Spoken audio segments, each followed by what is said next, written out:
Hello guys, welcome to the Karan John. और आज की सबसे बड़ी इंसिडेंट निकल के आ रही है इंडियन नेवी की तरफ से।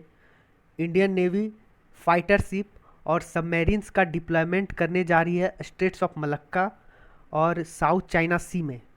तो आइए जानते हैं पूरा सिनेरियो क्या और कितना बड़ा शिफ्ट फॉरेन पॉलिसी में इंडिया के द्वारा लिया जा रहा है।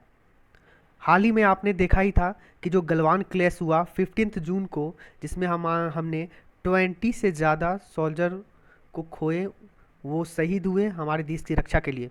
इसके बाद हमारी गवर्नमेंट ने बहुत सारे स्टेप्स उठाए, जिसमें वहाँ के ऐप बैन और वहाँ से जो इंपोर्ट में कमी लाया गया, उन पे एक्साइज ड्यूटी बढ़ा दी गई और बहुत सारी चीज़।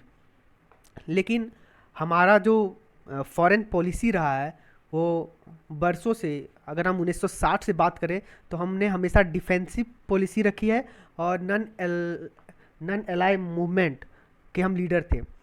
तो हमने हमेशा डिफेंसिव फॉरेन पॉलिसी रखी है चाइना के को लेकर।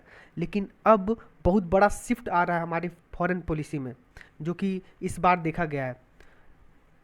अभी बात करते हैं कि स्टेट ऑफ मलक्का है कहाँ पे। तो आप देख ही रहे होंगे अपने स्क्रीन पे कि स्टेट ऑफ मलक्का मलेशिया और यूरो और सिंगापुर, मलेशिया और सिंगापुर के बीच में जो वाटर का लाइन गया हुआ है, या तो वाटर है या तो सी है जो बीच में जाती है, बहुत सकरी सी है, वहाँ से निकल के जाता है मलेशिया और सिंगापुर के बीच से।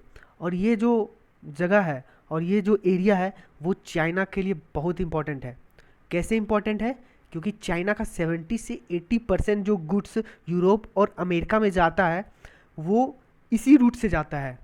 तो अगर इस रूट पे इंडिया अपना डिप्लॉयमेंट बढ़ा दे तो ये चाइना के लिए बहुत बिग और बहुत बड़ा, चाइना के लिए एक प्रॉब्लम क्रिएट किया जा सकता है।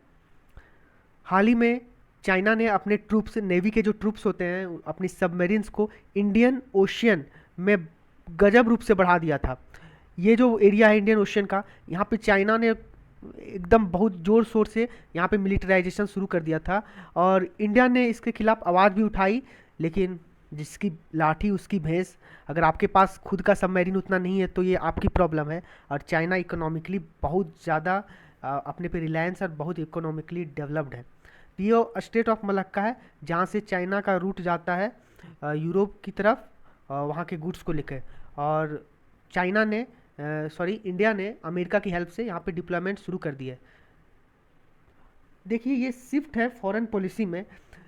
हमेशा हम लोग का फॉरेन पॉलिसी डिफेंसिव रहा है और इसके कारण हमें बहुत नुकसान भी उठाना पड़ा है, चाहे आप 1962 का देख लें या तो फिर हमेशा इनरोचमेंट जो बढ़ रहा है चाइनीज़ का, ये डिफेंसिव पॉलिसी के ही कारण हुआ है।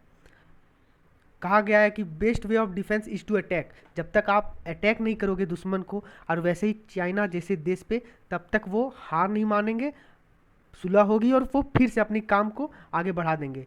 तो ये इंडिया ने बहुत मस्त पॉलिसी अपनाई है कि ठीक है, आप हमारे ज़मीन में आइए तो हम भी आपके ज़मीन में जाएंगे। That will create a balance of power. तो क्या चाइना ने इस पर कोई आपत्ति नहीं जताई है?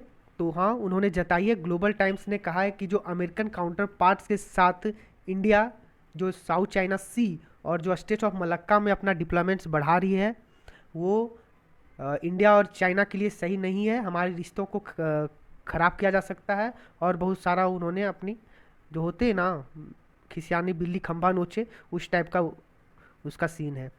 तो this is the end of this video. आशा करता हूँ कि आपको अच्छी लगेगी। Please like, share and subscribe the video. Thank you very much.